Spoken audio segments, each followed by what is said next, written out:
네, 안녕하십니까? 반갑습니다.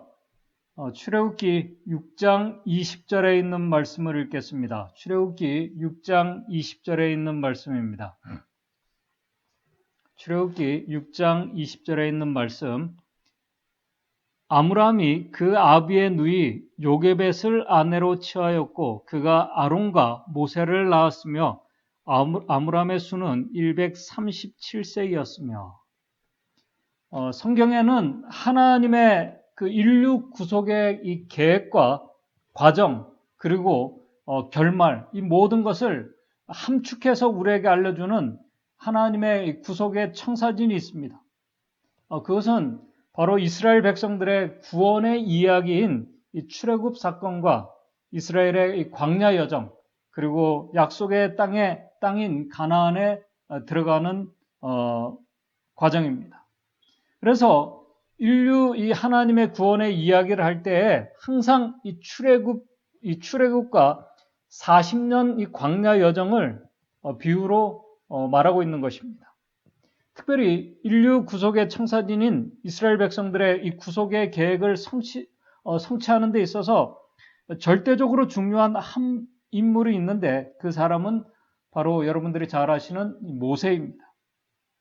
출애굽기에서 그리고 이스라엘 백성들의 구속의 역사에 있어서 그리고 이 하나님의 구속의 청사진에 있어서 이 모세는 아주 중요한 인물입니다. 그리고 구속의 청사진에서 또 나오는 이 두 사물 바로 성서와 율법을 이야기할 때에도 빠지지 않고 나오는 사람이 바로 모세입니다.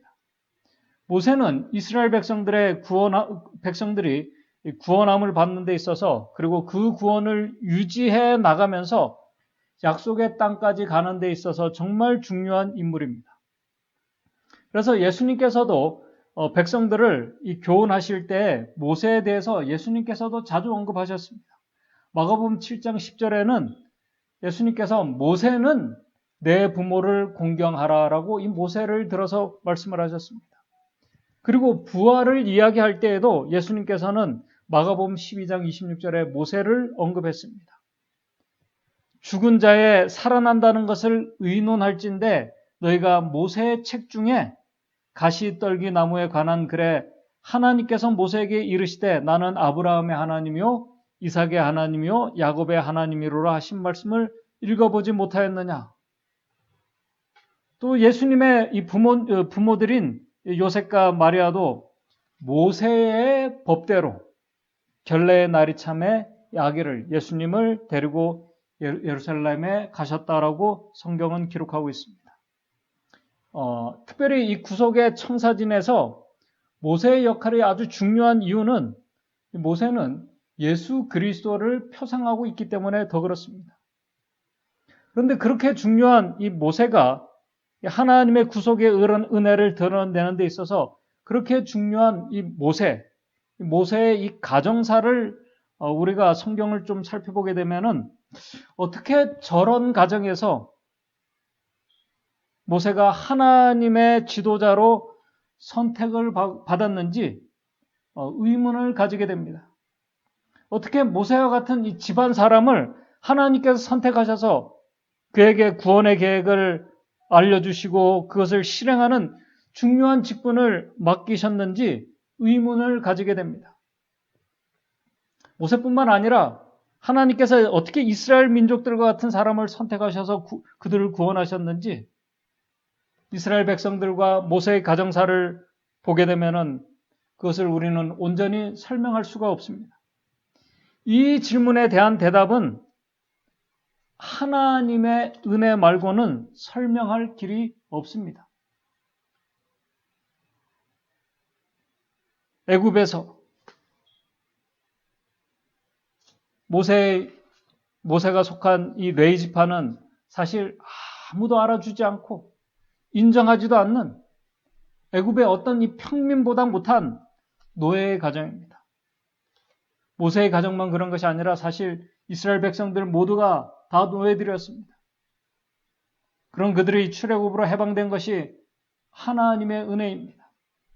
모세가 어렸을 때 물에서 구원받은 것 은혜입니다. 40년 광야의 정 은혜입니다. 모두가 다 하나님의 은혜의 연속입니다. 오늘 이 시간 잘 아시는 이 모세, 특별히 모세의 가정사를 잠깐 살펴보면서 출애굽할 때 하나님의 백성들의 이 도덕적인 상태가 어떠한 상태였는지 모세의 가정사와 이 출생을 중심으로 살펴보면서 하나님의 섭리와 은혜를 좀 생각해 보면서 교훈을 얻고자 합니다. 그 이유는 하나님의 섭리와 은혜가 지금도 모세의 가정에 역사하셨던 것처럼 여전히 우리의 삶에 역사하고 있기 때문에 그렇습니다. 정말 광범위하게도 또 어떻게 보면 아주 구체적으로 아주 섬세하게 우리에게 역사하고 있기 때문에 그렇습니다. 특별히 마지막 때의 하나님의 섭리와 은혜는 모세의 가정에서 역사하셨던 것처럼 더 분명하고 강하게 하나님의 백성들에게 역사할 것이기 때문에 그렇습니다.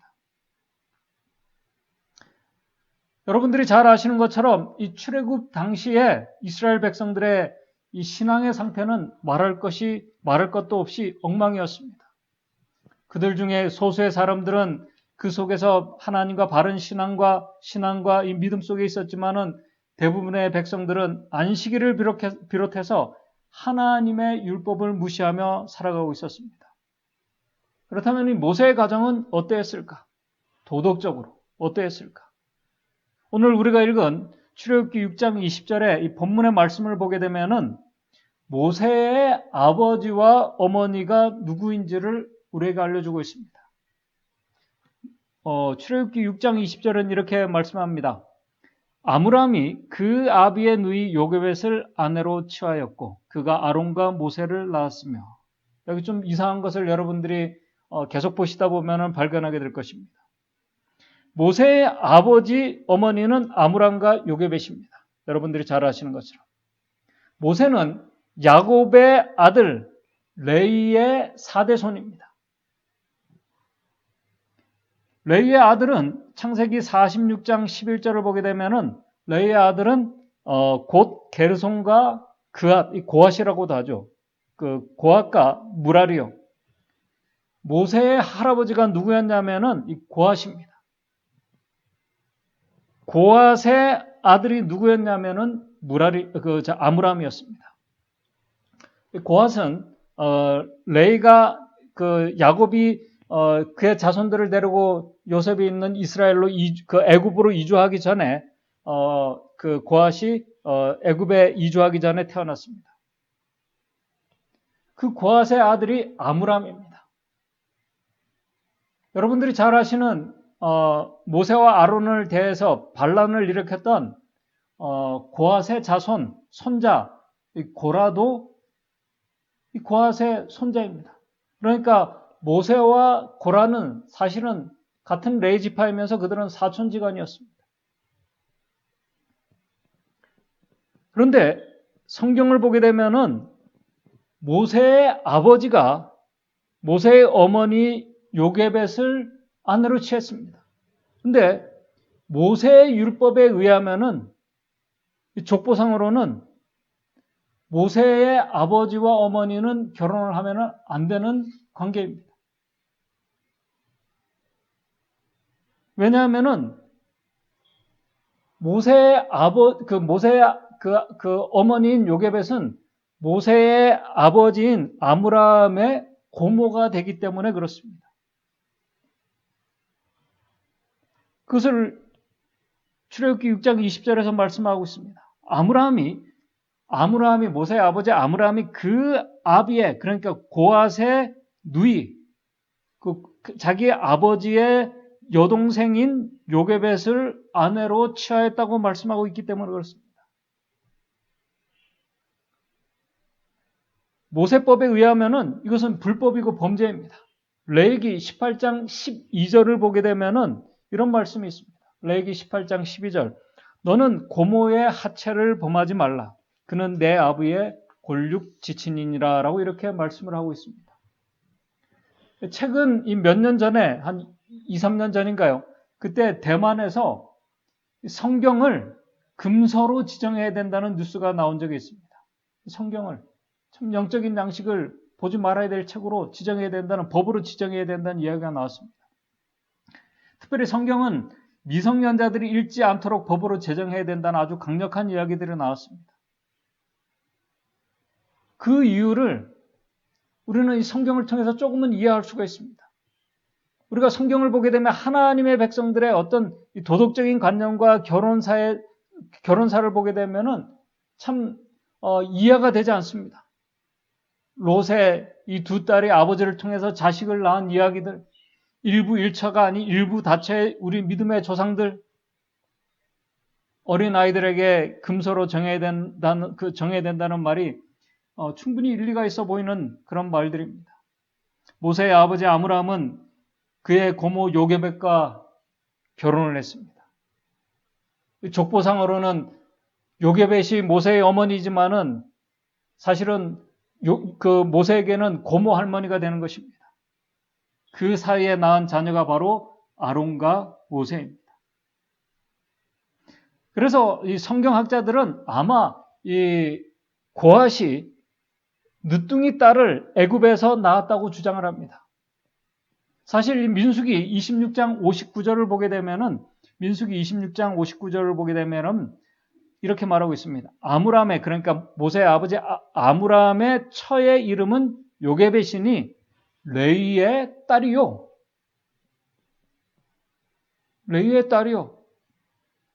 애굽에서 레에게서 난 자라. 그가 아므람에게서 아론과 모세와 그 누이 미리암을 낳았다라고 민수기 26장 59절에 말씀하고 있습니다. 그리스도인 도덕관으로, 그리고 모세의 율법에 맞지 않는 이런 풍습과 문화들, 그 당시의 사회적 간습이라고 해도 그것은 하나님께서 인정하시는 것이 아니었습니다. 모세의 가정사가 모세의 율법에 어긋나는 가정이었습니다. 저는 이 말씀을 보면서 이 구원받을 이스라엘 백성들이 사실은 그들을 억압하는 애굽 사람들보다, 타락했다고 하는 애굽 사람들보다 우월하거나 도덕적으로 탁월한 그 무엇이 없음을 보게 됩니다. 그렇다면 우리는 모세보다, 그들보다 도덕적으로 영적으로 더 나은 것이 무엇이 있는가?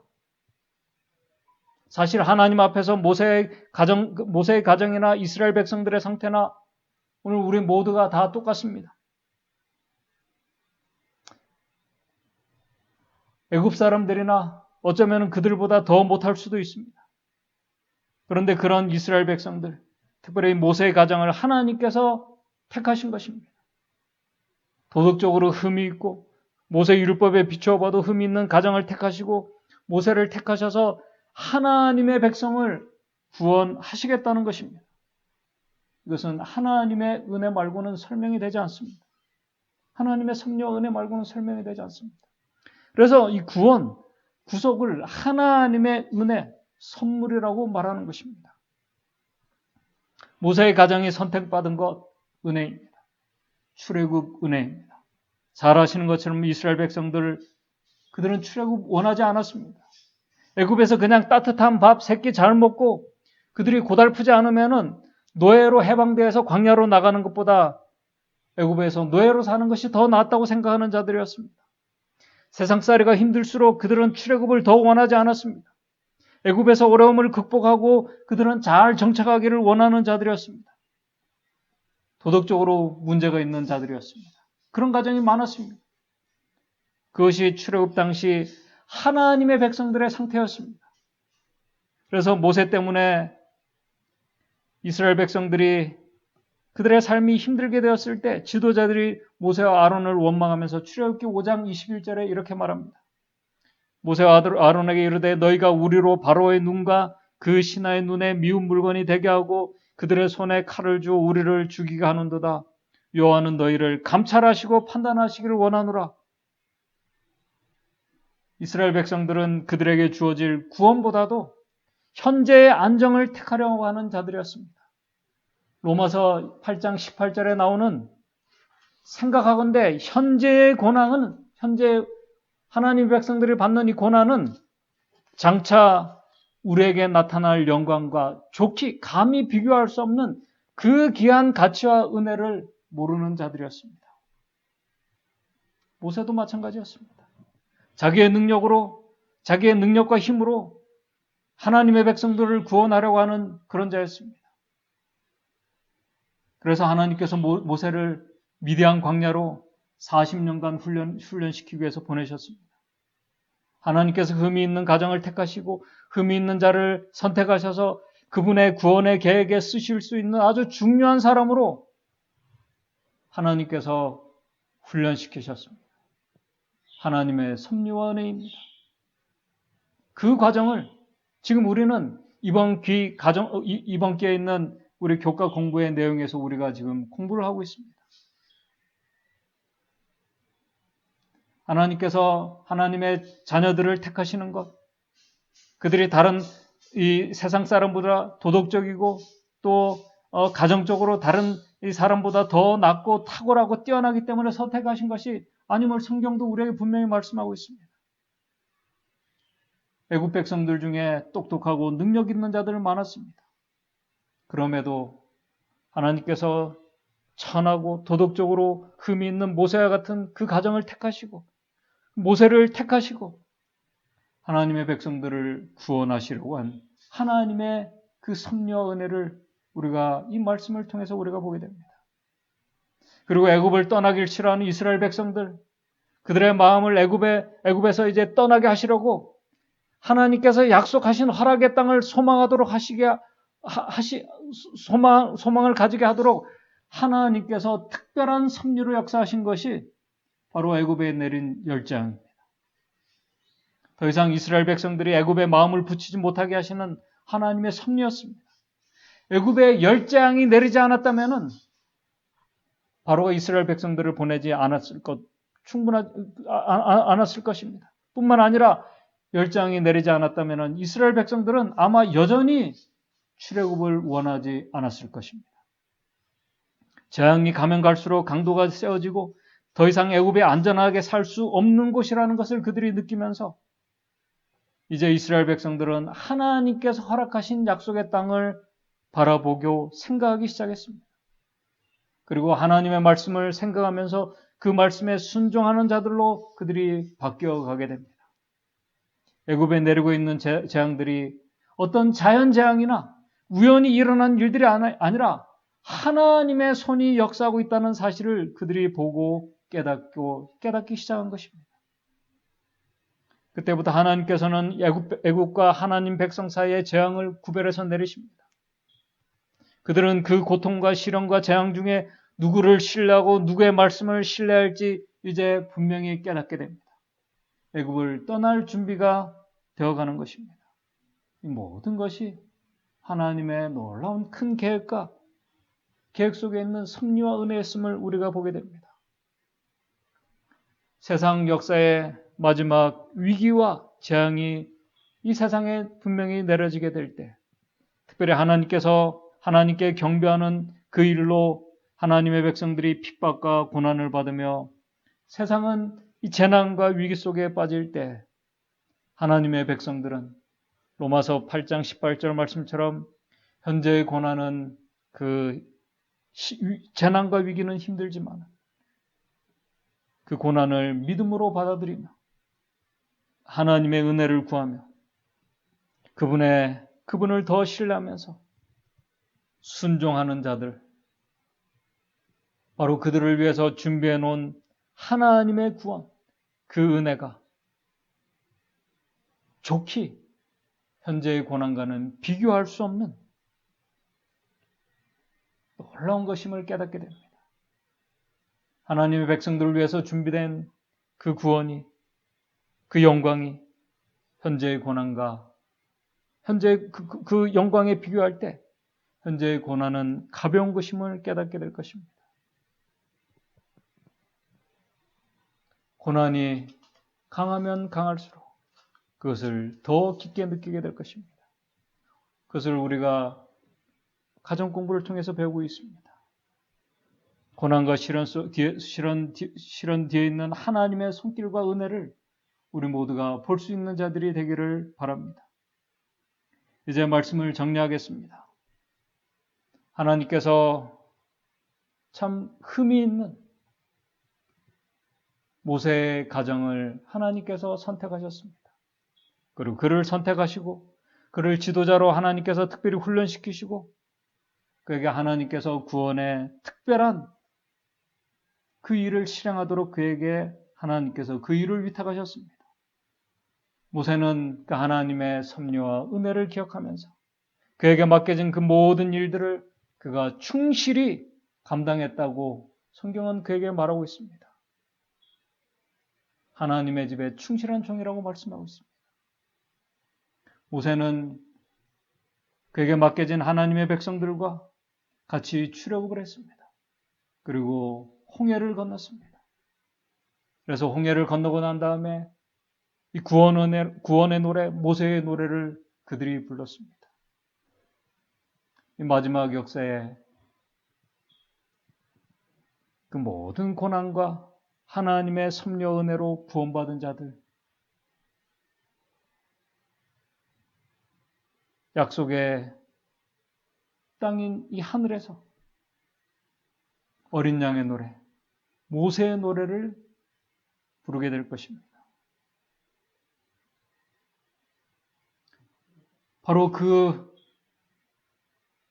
아름다운 그 영광스러운 결말을 위해서 오늘 이 시간 하나님의 섭리와 은혜가 모세의 가정에 역사하셨던 것처럼 오늘 믿음의 성도들의 가정에 정말 아주 구체적으로 우리의 삶에 역사하고 계심을 우리 믿음의 성도들께서 그것을 느끼시고 깨닫는 저와 여러분들이 되었으면 좋겠습니다. 때로는 하나님께서 그 은혜의 역사가 우리를 고난과 모세처럼 고난의 학교로 보내실 수도 있습니다. 왜냐하면 선택하셨기 때문에. 하나님께서 사용하실 수 있는 신실한 모세와 같은 하나님의 종들로 만들기 위해서 그 종의 가정들로 만들기 위해서 우리를 하나님의 섭리와 은혜가 인도할 수 있습니다. 그 하나님의 섭리와 은혜, 능력이 있는 은혜입니다. 그 은혜와 그 섭리가 오늘도 우리에게 역사하고 계심을 우리가 항상 기억하면서 하나님의 말씀에 신실한 모세와 같은 아주 신실한 종들이 저와 여러분들이 되시기를 바라면서 오늘 말씀을 마치도록 하겠습니다. 기도하겠습니다. 하늘에 계신 하나님 아버지, 참 흠이 있고 부족하고 문제가 있는 저희들을 모세의 가정처럼 우리를 하나님의 귀한 섭리로 또 은혜로 저희들을 선택하고 부르심을 인해서 감사를 드립니다. 그 하나님의 섭리와 은혜가 오늘도 우리의 삶에, 우리의 가정에, 우리의 교회에 역사하고 있음을 우리가 기억하면서